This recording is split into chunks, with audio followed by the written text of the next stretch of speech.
नमस्कार, मैं कमलेश कुमार राय। वाराणसी में शहरी विद्युत वितरण खंड प्रथम के एक महिला संविदा कर्मी के द्वारा अपने ही अधिशासी अभियंता के विरुद्ध गंभीर आरोप पिछले दिनों लगाया गया है।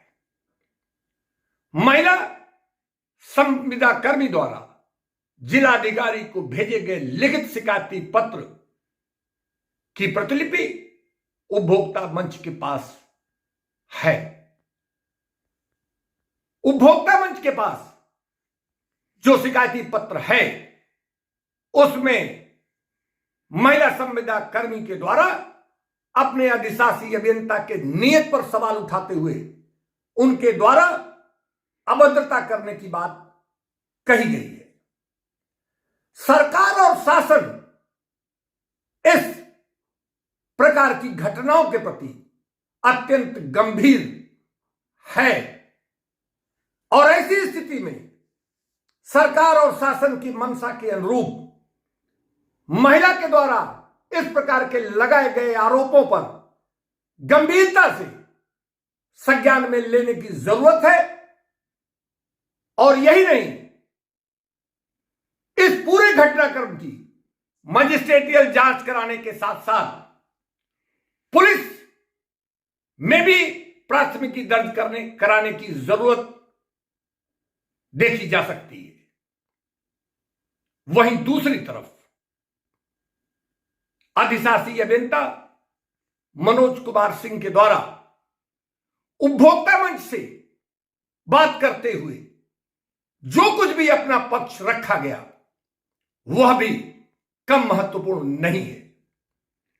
अधिशासी अभियंता द्वारा जिस ढंग से अपने ऊपर लगाए गए आरोपों को एक बारगी से इनकार किया गया, वहीं दूसरी तरफ इसे साजिश करार देते हुए कुछ दबे जवान में ही सही लेकिन खास पहलुओं की तरफ इशारा जरूर किया गया। अधिशासी अभियंता ने स्पष्ट तौर पर उपभोक्ता मंच से कहा कि कुछ लोगों द्वारा गलत काम कराने के दबाव को उनके द्वारा नहीं मानने के साथ साथ गलत बिल सुधार को उनके द्वारा चार्ज किए जाने की परिणति रही कि इस तरीके की साजिशी रणनीति लोगों के द्वारा बनाने की संभावना से इनकार नहीं किया जा सकता। यही नहीं, अधिशासी अभियंता का यह भी कहना था कि उनके द्वारा मना करने के बाद भी जिस ढंग से महिला कर्मी को कार्यालय में बैठाया गया वह भी इन तमाम लोगों के द्वारा उन पर जो साजिशी दबाव बनाने की रणनीति है इसकी भी बहुत कुछ गुंजाइश देखी जा सकती है। दरअसल इस प्रकार की शिकायती पत्र पिछले वर्षों में यह तीसरी घटना मानी जा सकती है। अर्बन सेकंड में आर.के. यादव अधिशासी अभियंता के कार्यकाल के दौरान भी इसी प्रकार का एक शिकायती पत्र लिखा गया था।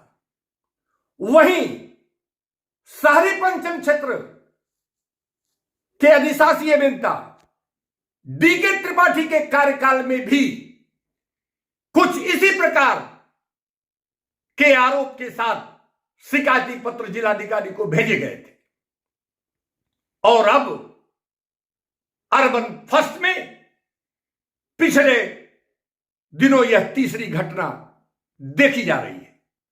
कुल मिलाकर लोगों का कहना है कि इन तीनों घटनाओं में, तीनों शिकायतों और आरोपों में तमाम सिमिलरिटी देखी जा सकती है।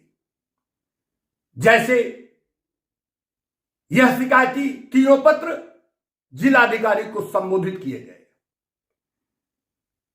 इसका इंडोर्समेंट भी लगभग एक ही तरीके की देखी जा सकती है। इन शिकायतों पत्रों के भाषा और शब्दों पर यदि गौर किया जाए तो ऐसा लगने लगेगा कि शायद किसी एक व्यक्ति के ही द्वारा यह शिकायती पत्र लिखवाया गया संभव हो सकता है। सबसे महत्वपूर्ण तो यह है कि शहरी प्रथम क्षेत्र में वर्तमान में लेखा से जुड़े एक महत्वपूर्ण व्यक्ति की भी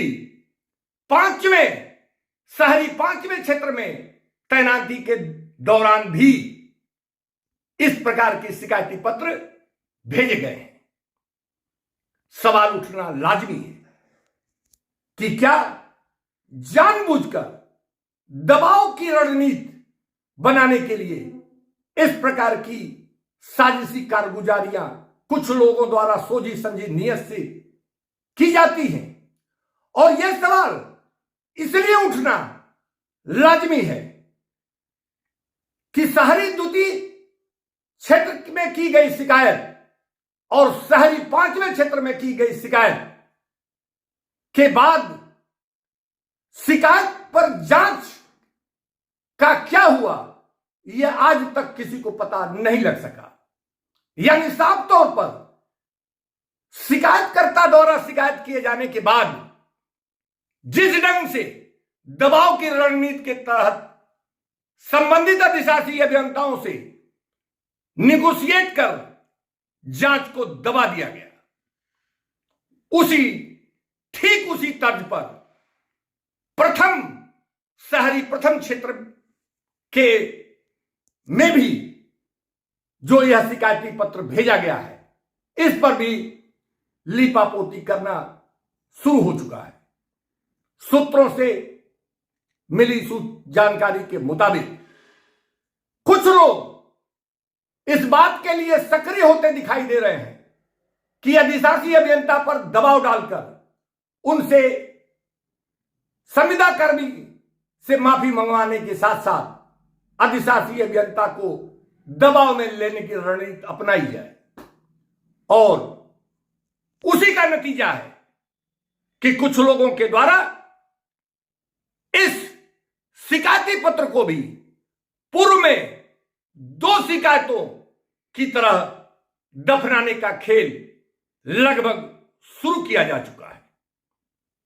सवाल उठता है कि जब एक महिला कर्मी द्वारा इस प्रकार के अगर गंभीर आरोप लगाए जाते हैं तो उसको जांच के मुकाम तक पहुंचाने के बजाय उसको बीच रास्ते में दफनाने लीपापोती करने के पीछे आखिर लोगों का मकसद क्या है?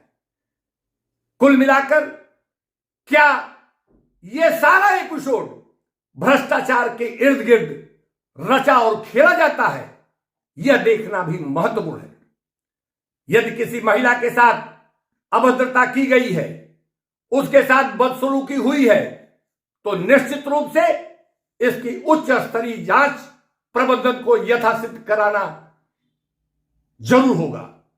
साथ ही पुलिस को भी इस संबंधित घटना की भी सूचना देने की जरूरत है, क्योंकि शिकायती पत्र में जिन चीजों का जिन बिंदुओं का उल्लेख किया गया है वह आईपीसी धाराओं के तहत ही उसकी विवेचना की जा सकती है।